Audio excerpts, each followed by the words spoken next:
نحمده ونصلي على رسوله الكريم اما بعد فاعوذ بالله من الشيطان الرجيم بسم الله الرحمن الرحيم يا أيها الذين آمنوا إن جاءكم فاسق بنبأ فتبينوا أن تصيبوا قوما بجهالة فتصبحوا على ما فعلتم نادمين صدق اللہ العظیم۔ معزز سامعین، سورہ حجرات میں اللہ رب العزت نے جو اصلاح معاشرہ کے لیے سنہری اصول مقرر فرمائے ہیں، ان میں سے دوسرا اصول اس نشست میں بیان کرنا ہے۔ دوسرا اصول یہ ہے کہ خبر کی خوب تحقیق کی جائے۔ اللہ رب العزت نے فرمایا یا ایھا الذین آمنوا ان جاءکم فاسق بنبأ فتبینوا ان تصیبوا قوما بجہالۃ فتصبحوا علی ما فعلتم نادمین، کہ اگر کوئی بے خبر آدمی تمہارے پاس خبر لے کر آئے تو اس کی خوب تحقیق کیجئے، خوب تحقیق کریں۔ ایسا نہ ہو کہ تم نادانی میں کچھ لوگوں کو نقصان پہنچا دو پھر اپنے کیے پر پچھتاؤ۔ سب سے پہلے اس آیت کا شان نزول معلوم کرنا ہے۔ اس کا شان نزول یہ ہے کہ عرب کے قبیلہ بنو مستلق کے سردار حارث بن زرار وہ مسلمان ہوئے۔ اپنے معاہدے کے مطابق وہ انتظار کرتے رہے کہ آپ صلی اللہ علیہ وسلم کا قاصد آئے تو اسے زکوٰۃ دے دیں گے۔ آپ صلی اللہ علیہ وسلم نے ولید بن عقبہ رضی اللہ تعالیٰ عنہ کو قاصد بنا کر بھیجا، تو جب وہ گئے تو رستے سے وہ واپس آ گئے یہ سوچ کر کہ فلاں قبیلے یعنی ان قبیلے والوں کے ساتھ تو میری دشمنی ہے، وہ مجھے مار دیں گے۔ اب جب واپس آئے تو آپ صلی اللہ علیہ وسلم نے حضرت خالد بن ولید رضی اللہ تعالیٰ عنہ کی کمان میں لشکر تیار کیا لڑنے کے لیے۔ اتنے میں حارث بن زرار خود آ گئے کہ ہمارے پاس تو قاصد آیا ہی نہیں ہے۔ تحقیق سے پتہ چلا کہ وہ صحابی گئے ہی نہیں ہیں۔ تو دیکھیں نبی صلی اللہ علیہ وسلم تو یہ سوچ کر کہ انہوں نے زکوٰۃ کا انکار کر دیا، نہیں دینا چاہتے، ان سے لڑنے کے لیے لشکر تشکیل دے دیا، لیکن جب پتہ چلا حقیقت یہ تھی کہ وہ ان کے پاس گئے نہیں ہیں۔ تو اس سے اللہ رب العزت نے فرمایا کہ جب تمہارے پاس کوئی ایسی خبر آئے تو اس کی خوب تحقیق کی جائے۔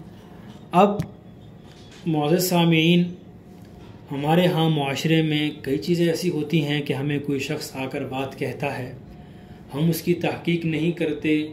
اگر ہمیں کسی بندے نے بات بتائی کہ فلاں شخص آپ کے بارے میں برائی کر رہا تھا تو ہم اس کے بارے میں غصے ہو جاتے ہیں کہ جی اس کی کیا جرت ہے کہ میرے بارے میں وہ ایسی بات کرے۔ اللہ رب العزت نے دوسرے مقام پر ایک اور اصول بیان فرمایا وَإِذَا جَاءَهُمْ أَمْرٌ مِّنَ الْأَمْنِ أَوِ الْخَوْفِ أَذَاعُوا بِهِ وَلَوْ رَدُّوهُ إِلَى الرَّسُولِ وَإِلَى أُولِي الْأَمْرِ مِنْهُمْ لَعَلِمَهُ الَّذِينَ يَسْتَنبِطُونَهُ مِنْهُمْ، کہ جب ان کو کوئی بات امن یا خطرے کی پہنچتی ہے وہ اس کو پھیلا دیتے ہیں۔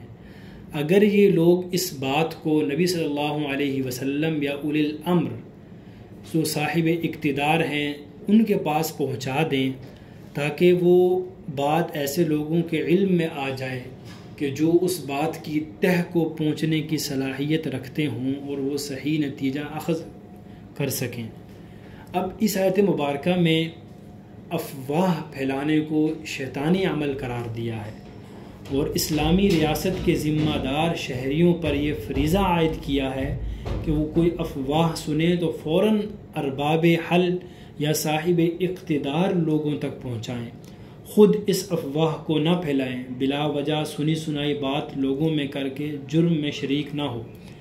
اسی سلسلے میں آپ صلی اللہ علیہ وسلم نے فرمایا کفا بالمرء کذبا ان یحدث بکل ما سمع، کہ آدمی کے جھوٹا ہونے کے لیے یہ بات کافی ہے کہ انسان سنی سنائی بات آگے بیان کرنے لگے۔ اسی طرح نبی صلی اللہ علیہ وسلم نے دوسرے مقام پر فرمایا، دوسری روایت ہے کہ آدمی کے گناہ گار ہونے کے لیے یہ کافی ہے کہ ہر سنی سنائی بات بیان کر دے، آدمی کے گناہ گار ہونے کے لیے۔ اسی طرح آج کل یہ ہوتا ہے کہ ہم سوشل میڈیا پر بہت ساری چیزیں ایسی ہیں، چاہے وہ مذہبی ہوں، چاہے وہ اخلاقی ہوں، کس طرح کی بھی ہوں، ہم انہیں بغیر تحقیق کیے آگے شیئر کرنا شروع کر دیتے ہیں۔ اگر بعض اوقات ایسا ہوتا ہے کہ ہمارے ملک کے دشمن لوگ ایسی جھوٹی خبریں لگاتے ہیں، ہم بھی انہیں شیئر کرنا شروع کر دیتے ہیں، آگے پھیلاتے ہیں اپنی یعنی کہ انا کی تسکین کے لیے۔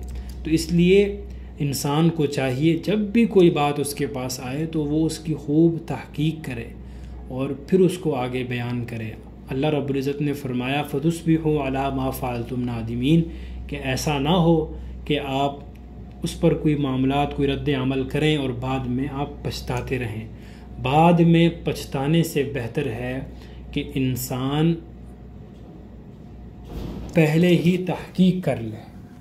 اسی حوالے سے ایک شعر ہے بڑا سبق آموز، سنی سنائی پہ لشکر کشی سے بہتر تھا تو دیکھ لیتا مجھ سے گفتگو کر کے، کہ انسان سنی سنائی پہ عمل کرنے سے بہتر ہے کہ دوسرے سے گفتگو کر لے۔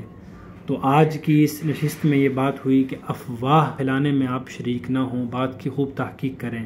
وآخر دعوانا ان الحمد للہ رب العالمین۔